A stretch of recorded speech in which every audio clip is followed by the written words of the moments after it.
आशिका, तुमने तो एक बारी में ही कैंडल को बुझा दिया। जी मैम।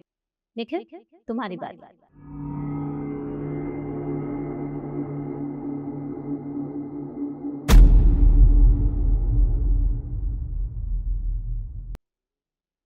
अरे वाह, तुमने भी बहुत जल्दी कर दिया। Issue, your turn.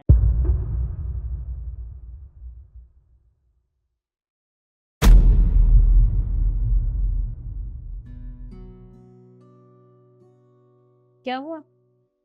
मतलब तुम एक कैंडल तक नहीं बुझा पाई? तुमसे और उम्मीद भी क्या की जा सकती है। कोई बात नहीं, तुम तीनों से मैं 10 मिनट बाद मिलती हूँ। अभी तुम तीनों जा सकते हैं। Okay ma'am. जी मैम।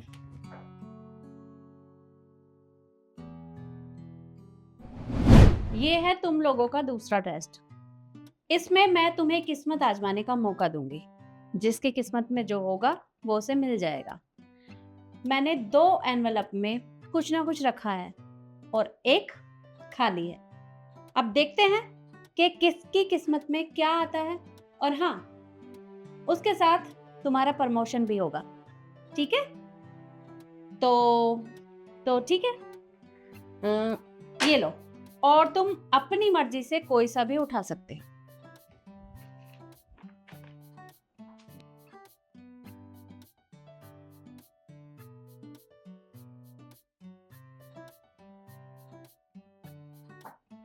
₹50,000 का चेक? मुझे ₹50,000 का चेक मिला। Thank you so much ma'am. Welcome. इतने सारे पैसे ये मेरे हुए? हाँ, ये सब तुम्हारे हैं। Thank you ma'am, thank you so much. ₹50,000 ये तो इनसे तू शॉपिंग कर सकती है। क्या हुआ इशू? मतलब तुम्हारी किस्मत ने तुम्हें धोखा दे दिया?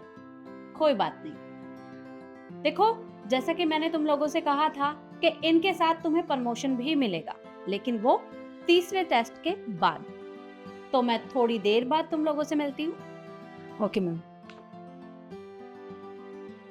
Bad luck. ये है तुम तीनों का तीसरा और आखिरी टेस्ट। इस टेस्ट में भी मैं तुम तीनों को किस्मत आजमाने का एक मौका और दूंगी। जिसकी किस्मत में जो होगा वो उसे मिल जाएगा। या तो किसी का प्रमोशन होगा या कोई यहाँ से बाहर होगा। अब तो ये एनवेलप ही डिसाइड करेंगे कि कौन यहाँ रहेगा और कौन यहाँ से जाएगा। तुम अपनी मर्जी से कोई सा भी ले सकते हो। तुम्हारी मर्जी है। ये लो।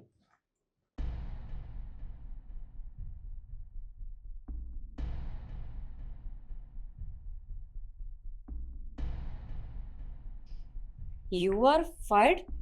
Ma'am what do you mean? आप हमें ऑफिस से निकाल रही हैं? पर क्यों? जी हाँ, मैं तुम्हें यहाँ से निकाल रही। मैम ये क्या है? आप शिखा के साथ मुझे भी इस ऑफिस से निकाल दिए? पर क्यों? मैं तो इस ऑफिस में इतने सालों से काम कर रहा हूँ, आप ऐसे कैसे कर सकती है मेरे साथ? क्यों नहीं कर सकती? मैं यहाँ की ओनर हूँ और मैं कुछ भी कर सकती हूँ। इसलिए मैंने डिसाइड किया है कि तुम दोनों यहाँ नहीं रहोगे। जाओ यहाँ से। अच्छा, मतलब आप दोनों ने कहा था दोनों एनवेलप में पेपर होंगे और एक खाली, और आप उसी को रखोगे। तो इसका मतलब आप इसे इसे रख रहे हो। पर मैम आप अच्छे से जानते हैं दोनों टेस्ट हम दोनों ने पास किए हैं।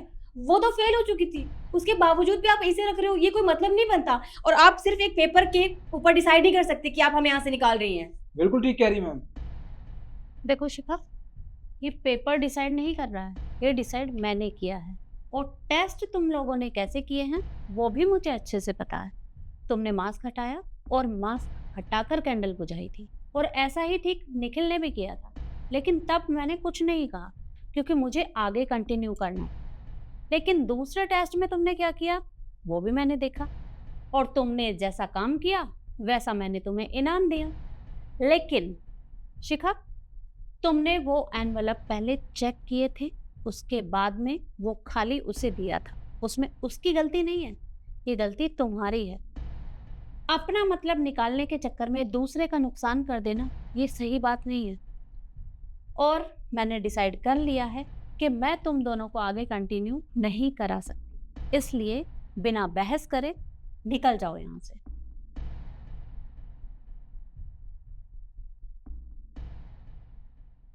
यशु, कॉन्ग्रेचुलेशन।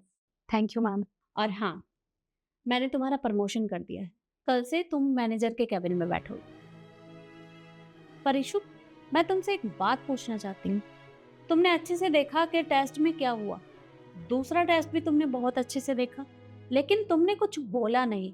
शिखा ने तुम्हारे साथ गलत किया था, लेकिन फिर भी तुम चुपचाप देखती रही। पर मुझे नहीं लगता कि ऐसे सब कुछ चुपचाप देखना, आवाज ना उठाना, ये सही है। ये सही नहीं है, क्योंकि अगर कहीं गलत होता है तो आवाज उठानी चाहिए। पर तुमने बोला क्यों नहीं? मैम आप बिल्कुल ठीक कह रही हैं। मेरे सामने ही सब कुछ गलत हो रहा था, उसके बाद भी मैं आवाज़ नहीं उठा पाई। मुझे अपने लिए बोलना चाहिए था, और अपने लिए ना सही तो आसपास मेरे अगर कुछ गलत हो रहा है तो मुझे उसके लिए आवाज़ उठानी चाहिए। ये मेरी गलती है, मैं आगे से ये गलती दोबारा नहीं करूँगी। देखो इशू, मैं तुम्हें समझाना चाहती हूँ कि मानती हूँ कि खुद गलत नहीं करना चाहिए, लेकिन अगर सामने गलत हो रहा है तो हमें गलत होने से रोकना भी चाहिए, और ये गलती दोबारा नहीं होनी चाहिए। जी मैम, मैं ध्यान रखूँगी। अब तुम जाओ।